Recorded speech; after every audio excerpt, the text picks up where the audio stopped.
Yo estoy bien alegre, y no solamente porque ganó el Cruz Azul, ni a quién le ganó el Cruz Azul, perdón, tenía que aprovechar, ¿no? Pero Dios es bueno. Hoy vamos a ver un tema muy interesante y déjame comenzar con este versículo. Mira lo que dice Jesucristo según lo narra Mateo capítulo 12 versículo 30, y Él nos dice el primer mandamiento, y Él dice: ama al Señor tu Dios con todo tu corazón. ¿Con cuánto? Todo el corazón. Dice con toda tu alma, y déjame narrarlo al final, dice con todas tus fuerzas, todas, pero también dice que con toda nuestra mente. Esto es algo muy interesante, porque en ocasiones de repente algunos viven una vida cristiana y la manera que te han compartido es: mira, ni lo razones ni lo pienses, solamente créelo. Y yo creo que no es así. La fe cristiana no es una fe ciega, más bien una fe inteligente.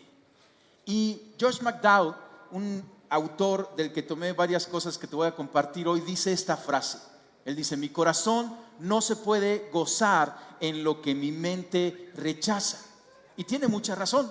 Somos un solo ser creado por Dios. Él ha invertido mucho a nuestro cerebro y necesitamos nosotros razonar nuestra fe y poner las evidencias que soportan en lo que creemos, poner en paz nuestra mente, y entonces nuestro corazón, todo él, toda nuestra alma, y con mucha pasión y todas nuestras fuerzas vamos a caminar hacia adelante.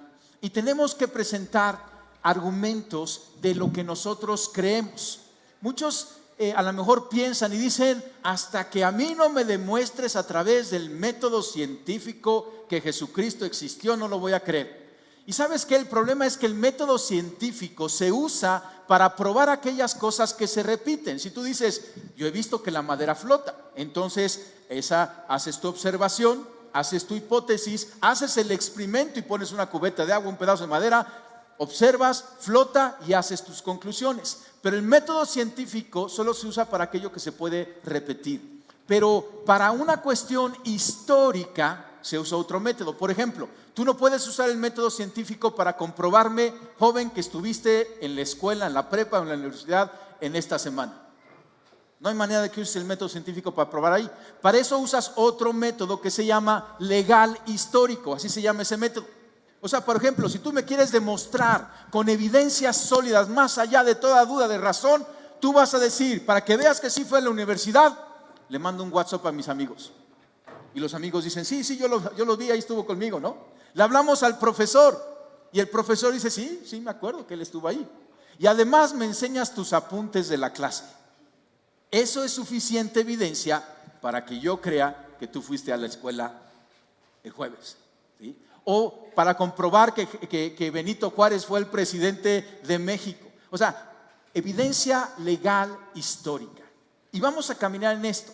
Vamos a hablar de la Biblia. Y fíjate, estuvimos hablando de quién es Jesucristo el domingo pasado. La Biblia, y en específico el Nuevo Testamento, proveen la fuente histórica principal para saber quién es Jesucristo. Y tú y yo continuamente en este lugar estamos abriendo la Biblia. Pero Y aquí descubrimos quién es Jesucristo. En el Antiguo Testamento se anuncia de Jesucristo, y en el Nuevo Testamento Jesucristo es el protagonista. Y lo estamos abriendo este libro, y no debemos de tener ninguna duda de la fidelidad de este libro. Muchos dicen: no, hombre, ¿cómo crees? Si este libro se escribió hace más de 2000 años. O sea, 2000 años es un chorro, ¿verdad que sí? O sea, no estamos cumpliendo apenas 500 años de la fundación de Puebla y el descubrimiento de América, y eso ya se te hace así como que ¿no? Pancho Villa y Cristóbal Colón, y esto es 2000 años, eso es un chorro de tiempo. Y entonces, es lógico decir: ¿puedo confiar en un libro que se escribió hace 2000 años? Sí, puedes confiar, y hoy vamos a hablar de eso. ¿Puedo confiar que lo que está escrito aquí es lo mismo que escribieron Mateo, Marco, Lucas, Juan, Santiago y el autor de Hebreos? Sí puedes confiar.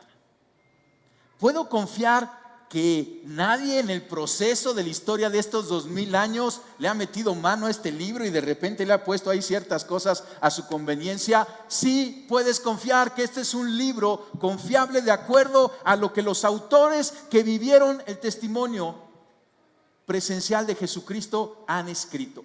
Cada libro del Nuevo Testamento, vamos a entrar en materia, cada libro del Nuevo Testamento fue escrito por un judío bautizado entre los años 40 y 75 después de Cristo. O sea, este libro, la Biblia, porque algunos dicen, no, es que lo escribieron siglos después y eran anécdotas de quién era Jesucristo. No es cierto. Se escribió entre el año 40 y 75. Mira esta línea histórica, lo tienes ahí en la pantalla. Pasa a la siguiente. ¿Sí? Ahí está el imperio griego, después viene el imperio romano. Está el nacimiento de Jesucristo, que es en el año 4, ¿sí? O sea, porque en el año 0 le erraron ahí un poco al cálculo y se conoce que él nació en el año 4. Y entonces la ascensión, después de la crucifixión, fue en el año 30.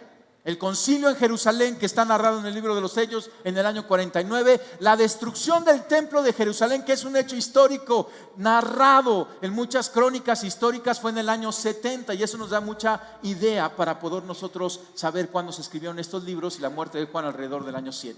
Y se escribió la escritura del Nuevo Testamento entre ese año 45 y 75. Entre más estudios han hecho, eso es lo que se confía que en ese momento se escribió. No mucho tiempo después de los hechos, de lo que Jesucristo dijo e hizo, y se presentó resucitado con sus discípulos y narrado por testigos presenciales. ¿Cuál es el proceso por el cual tú y yo tenemos la Biblia? Porque la Biblia se escribió en hebreo, en arameo y en griego. ¿Y en qué idioma la tienes tú? Y yo, en español. Oye, no eres bendecida, la tienes en español. ¿Dónde conseguiste la Biblia en español? ¿No es una bendición que no tengamos que aprender hebreo, griego y arameo? O sea, qué padre si quieres aprender griego, no le veo ningún problema, pero qué padre que la tengamos en español. Vamos a ver un poquito el proceso por el cual tenemos tú y yo la Biblia hoy. Primero, todo comienza con la revelación. O sea, Dios se revela. Jesucristo, siendo Dios, se hizo hombre y habitó entre nosotros. Esa es la revelación de Dios. Tú y yo conocemos a Dios no por lo que tú y yo hayamos descubierto de Dios, es por lo que Dios se ha revelado de Él mismo. Y Jesucristo caminó con nosotros y habló y enseñó y nos mostró cómo es Dios, qué piensa Dios y qué hace Dios para traernos con esas cuerdas de amor.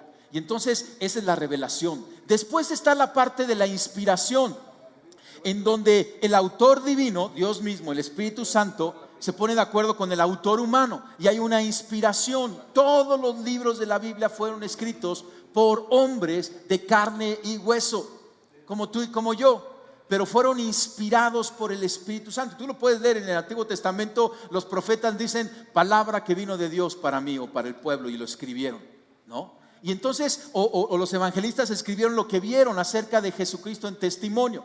Entonces, esa inspiración, el autor humano hace el libro. Por ejemplo, Mateo escribe el Evangelio de Mateo y el original se le llama el autógrafo. Viene de cuando te piden un autógrafo, viene de ahí. Cuando el autor original, ese primer tomo, ese primer manuscrito se le llama autógrafo. Pero después viene el proceso de la transmisión. La iglesia creció y entonces había un solo original, pero para llevarlo a Corintios sacaban copias y los mandaban a Corintios, y para llamarlo a Galacia y sacaban copias y las mandaban a Galacia, y a Filipenses, y a la iglesia ahí en Filipos, ¿no? Y entonces sacaron todas estas copias de los autógrafos, copias del texto original. Esta es una parte muy importante, lo vamos a ver ahorita, porque hoy en día no se tienen los originales, pero vamos a ver la evidencia de las copias. Y ahora, más recientemente se tomaron todas las copias que existen, vamos a hablar la cantidad que hay, y se hizo el texto crítico. Hoy en día existe un texto crítico que ha tomado todas las copias, por ejemplo, del Nuevo Testamento en griego, las analizaron, las estudiaron y sacaron la versión más autoritativa de acuerdo al respaldo de todas las copias. Y existe, tú puedes comprar el Nuevo Testamento en griego, el texto crítico. Ahora, de ahí es que salen nuestras traducciones en español. Se pone un comité de traducción, un comité teológico, y entonces agarran el texto crítico que ya tuvo otro comité para hacer decir, este es el texto más fiel al original en griego, y ya luego viene el comité de traducción, se sientan y dicen, esta palabra en griego, la mejor que podemos poner en español es esta. Hoy en día tenemos Biblias en nuestro idioma, en nuestro lenguaje. O sea, ya le hemos quitado el vosotros y ustedes y toda la parte español que a algunos les gusta y está bien, pero la tienes en tu lenguaje actual, moderno, y la Biblia que tenemos hoy es de las mejores Biblias que hemos tenido en toda la historia, en español. Ahora, este es el proceso, ¿sale? Hay pruebas que nos dan evidencias para poder confiar en las Escrituras. Cuando tú lees la Biblia, tú tienes que estar seguro que este es el texto original, que nadie le ha metido mano, que es exactamente lo que los autores que vivieron con Jesucristo han escrito. Y hay tres pruebas: la prueba bibliográfica, la de evidencia interna y la de evidencia externa. Vamos a comenzar con la prueba bibliográfica, ¿sale? Al no tener los autógrafos, los documentos originales, necesitamos analizar las copias para ver la confiabilidad que tenemos de tener algo muy parecido al original. Entonces, entre más manuscritos tengamos tempranos, pues hoy en día la Biblia es el libro más impreso, pero estoy hablando de manuscritos tempranos, lo más cerca al original. Si el original se escribió entre el año 40 y 70, entre más cerca estén estas copias, más confiabilidad hay. ¿Cómo sabemos cuándo se escribieron estas copias? Porque hay ciencia para estudiar la ortografía, la caligrafía, el papel, los papiros que se usaron, la tinta, la puntuación, los símbolos, y con todo eso se puede datar el documento muy precisamente. Entre más cerca esté la copia al original en tiempo, más confiable. Y entre más copias tengamos, hay más evidencias, ¿sale? Entonces, la prueba bibliográfica, pasa en la siguiente. Entonces decíamos, el autógrafo, se sacan copias y luego vienen copias y copias, o sea, va esto, pero vamos a las más cercanas para ver el texto y compararlo con lo que tenemos nosotros, y de ahí sale el texto crítico, el oficial, de donde sale la traducción. Pasa en la siguiente. Vamos a, o sea, entonces, entre más prueba, entre más copias, mejor. ¿Cuántos manuscritos tienes? Y vamos a hacer una comparación de otras obras históricas, literarias de la época, ¿sale? Por ejemplo, pasa la siguiente. César escribió estas historias de la guerra de Gales, y hay hoy en existencia 10 manuscritos, nada más 10 manuscritos temprano. Y el manuscrito más antiguo es 1400 años después del original. Entonces fíjate qué interesante. O sea, 1400 años después de que César escribió esa historia, tenemos la siguiente copia. Y nada más tenemos 10 manuscritos. Hoy en día nadie anda cuestionando el escrito de César, pero con la Biblia somos bien insistentes, ¿verdad que sí? Y está bien, porque pasa la prueba. Platón, ¿sí? 7 manuscritos hay hoy en día. Pasa la siguiente. Planeo el Joven, sus historias, 7 manuscritos. Túcides, historias, 8 manuscritos. Todos estos los puedes estudiar y más o menos son en ese tiempo, antes de Cristo, muchos de estos. Otro filósofo, 8 manuscritos. Heródoto, historias, 8 manuscritos. O sea, estos son documentos similares en historia y esta es la información que tenemos. El siguiente. Aristófanes, esto ya como que me suena más conocido, algunos dicen, ¿no? ¿Sí o no? ¿Sí? Sí. Aristóteles dice, ese sí me lo sé, ¿sí? Sus escritos poéticos, hay 49 manuscritos, pero hay 1000 años de distancia entre esos manuscritos más recientes y lo que fue el original, que ya no se tiene obviamente. La siguiente, Sófocles, 193 manuscritos. Dices, oye, pues este Sófocles sí está más confiable, lo que tenemos hoy, ¿no? El siguiente, Demóstenes, 200 manuscritos. ¿Sí? ¿Quieres ver cuántos manuscritos tempranos tenemos de la Biblia? Del Nuevo Testamento, perdón. 24,633 manuscritos. Hoy en día se ha descubierto esta cantidad. Y son manuscritos tan cercanos como 50 años del original. O sea, no te estoy hablando de 1400 años ni 1000 años. 50 años. Ve la cantidad de manuscritos y ve la distancia que tiene. Eso nos da muchísima confiabilidad que lo que tú y yo tenemos en la Biblia es exactamente lo que los autores bíblicos escribieron. Mira esta comparación con la Ilíada, ¿sí? O sea, el segundo manuscrito de autoridad después del Nuevo Testamento en cuanto a confiabilidad es la Ilíada. Ahí está, pon la siguiente. La Ilíada de Homero, O sea, Homero le escribió hace mucho tiempo, 2000 años y más. Hay 643 manuscritos.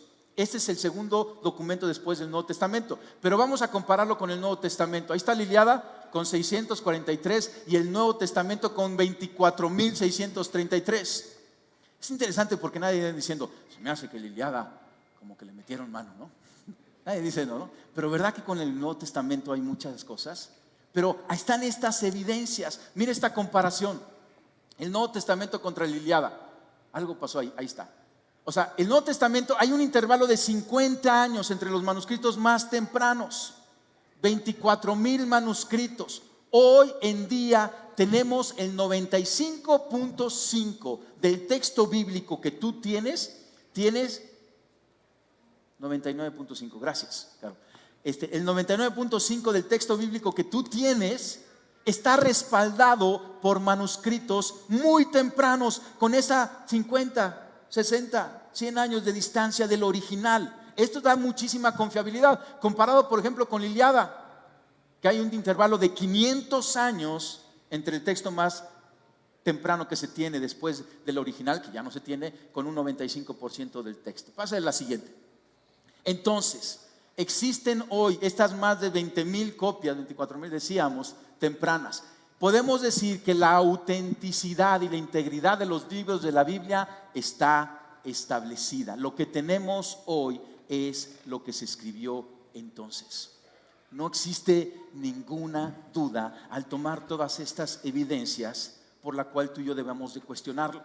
También existe la prueba de la evidencia interna. Cuando tú lees el texto bíblico, esta es la evidencia interna, lees el texto que tú estás criticando, que estás estudiando, y ves la evidencia de los mismos autores. Esto es algo interesante.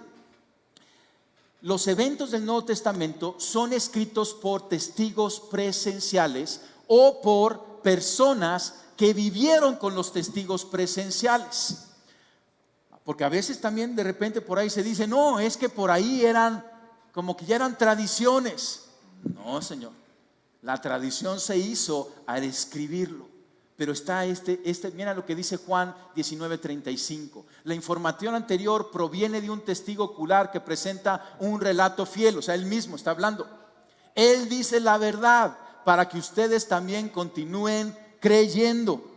O sea, el apóstol Juan es muy puntual en escribir y en narrar lo que está diciendo aquí. Déjame leerte cómo comienza su primera epístola de Juan.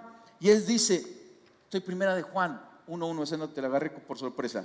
Dice, les anunciamos al que existe desde el principio, a quien hemos visto y oído. Lo vimos con nuestros propios ojos y tocamos con nuestras propias manos. Él es la palabra viva.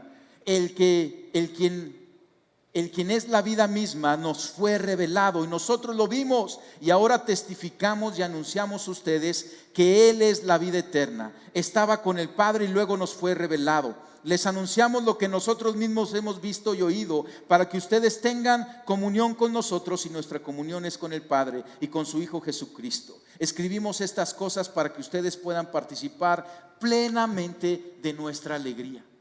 O sea, esto está escrito. Lo que se escribió lo tenemos idéntico.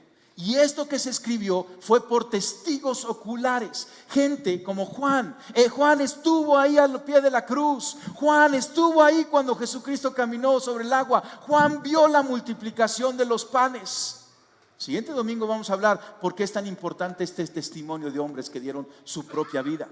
Lucas, por ejemplo, comienza su evangelio. Lucas no fue un testigo presencial o de primera generación, por decirlo, pero era discípulo de apóstoles. Y entonces un médico investigador, y dice, muchos han intentado hacer un relato de las cosas que se han cumplido entre nosotros. Así comienza su evangelio, tal y como nos las transmitieron los que desde el principio fueron testigos presenciales y servidores de la palabra. Por lo tanto, yo también, excelentísimo Teófilo, o sea, Lucas le escribió a Teófilo todo este evangelio. Habiendo investigado todo esto con esmero desde su origen, he decidido escribírtelo ordenadamente. Por ejemplo, Lucas tiene la mejor narración de la natividad.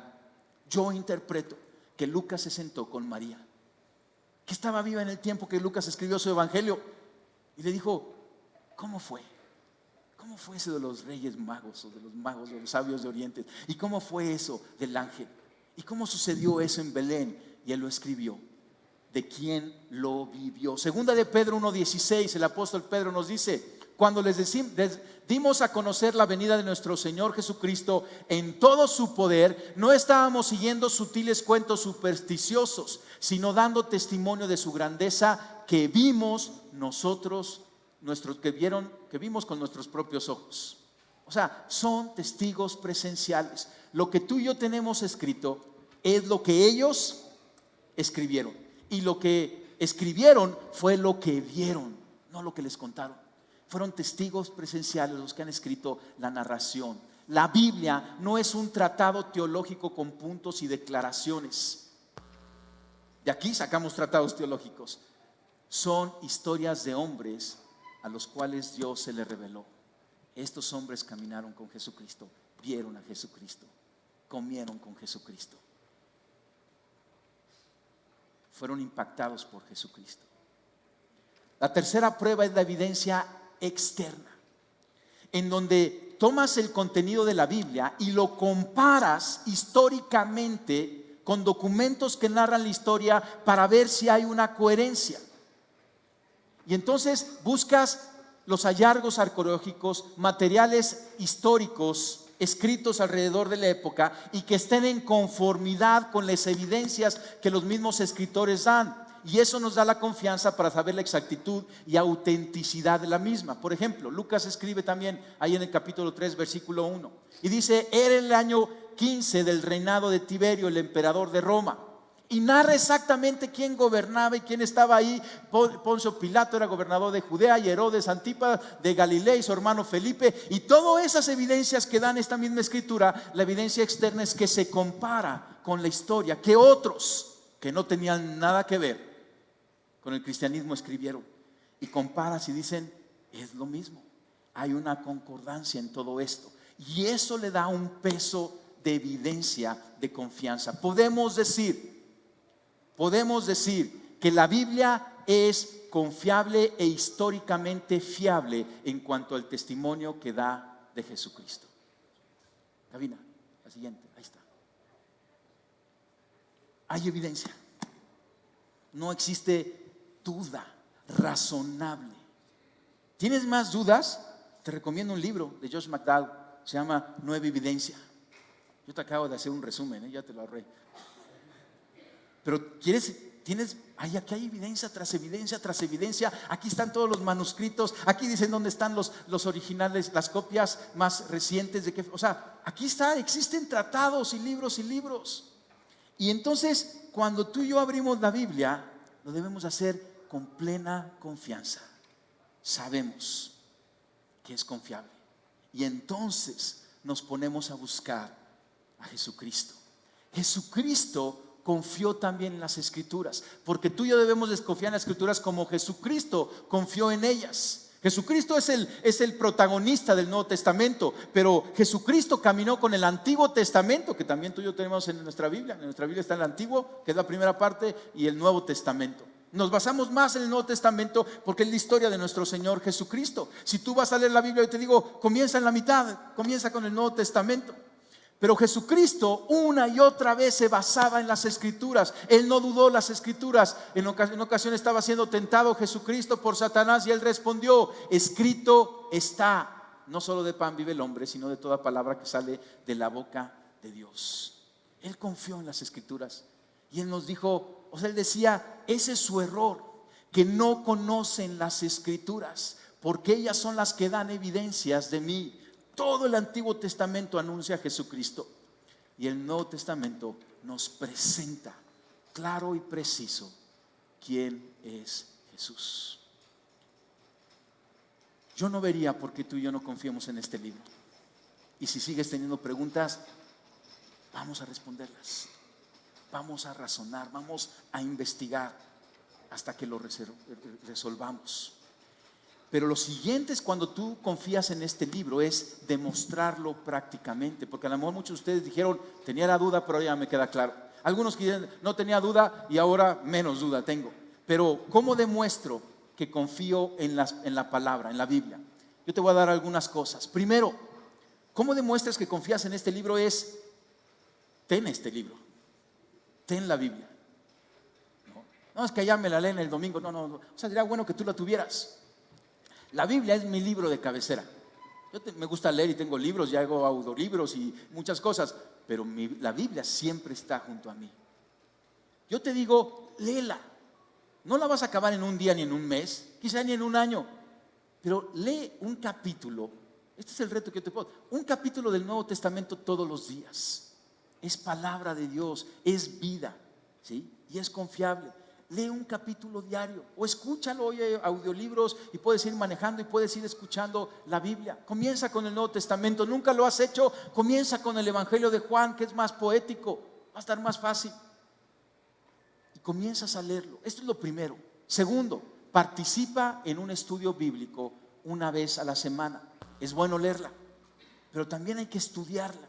Y nosotros tenemos grupos, o sea, por ejemplo, aquí presentamos una enseñanza basada en la Biblia. Siempre yo te abro la Biblia, te presento los versículos bíblicos, te digo, aquí está escrito y dice esto, y así lo interpretamos. Pero entre semana tenemos los grupos Paz, que les llamamos así, son grupos pequeños de amigos que se dedican a hacer un estudio bíblico. Ahorita tenemos un estudio que se llama Como Jesús. Y estamos aprendiendo en los grupos Paz a amar como Jesús, a perdonar como Jesús, a comportarnos varonilmente como Jesús, a tratar a las mujeres como Jesús las trató, etcétera, etcétera. O sea, temas bien prácticos para nuestra vida, tomado de la vida y el consejo de Jesucristo. Y entonces te reúnes en este grupo pequeño y puedes hacer preguntas y puedes investigar juntos. Y hay un estudio y analizas y vas creciendo en esto. Si estás en un grupo Paz, continúa. Si no estás, busca uno, acércate a mesa de informe y digo, a ver, recomiéndame un grupo Paz. Hay de hombres, de mujeres, de niños, de jóvenes, hay aquí adentro, hay allá afuera, hay allá arriba, o sea, el que quieras. Y si de repente dices, ninguno me queda, pues abrimos tu casa, un estudio bíblico, ¿no? Pero no te zafas, no. En verdad es algo que tienes que tener. Tercero, usa la Biblia como un mapa para navegar en la vida. La vida tiene sus complicaciones. Y en ocasiones se pone la niebla y tú ya como que no le sabes para dónde está el norte y para dónde está el sur. Y la Biblia debe de ser nuestra brújula. Al estudiarla vamos a ser orientados. Dios, escucha esto, Dios te quiere llevar a buen puerto. Y aquí está el mapa. Y está en tu idioma y es confiable. Otra cosa, aplica las verdades y principios que este libro contiene. Y entonces vas a cosechar sus bendiciones. No solamente ser oidores, eso no basta. Y por eso es importante creer y confiar, porque estamos llamados a ser hacedores de los consejos, de los principios que están aquí. Y entonces vamos a cosechar esas bendiciones. La misma Biblia dice que si tú obedeces, sus bendiciones te van a alcanzar. Así como que si tú estás corriendo y ahí vienen las bendiciones y te alcanzan. Así es nuestro Dios. Cada vez que una persona toma la Biblia, que tú tomas la Biblia, abres el mensaje más grande, increíble, jamás dado a la humanidad. Y esto te va a acercar de forma clara y completa al amor y a la gracia de Dios. Está en tus manos. Confía en ella y sácale todo el provecho. Este es un regalo. En ocasiones en las bodas está el símbolo de la Biblia. Y cuando estamos en el símbolo de la Biblia, yo les digo, ustedes, sus parientes han dado regalos, pero yo les digo, el regalo de bodas para ustedes es este libro. Y entonces, ahí estamos.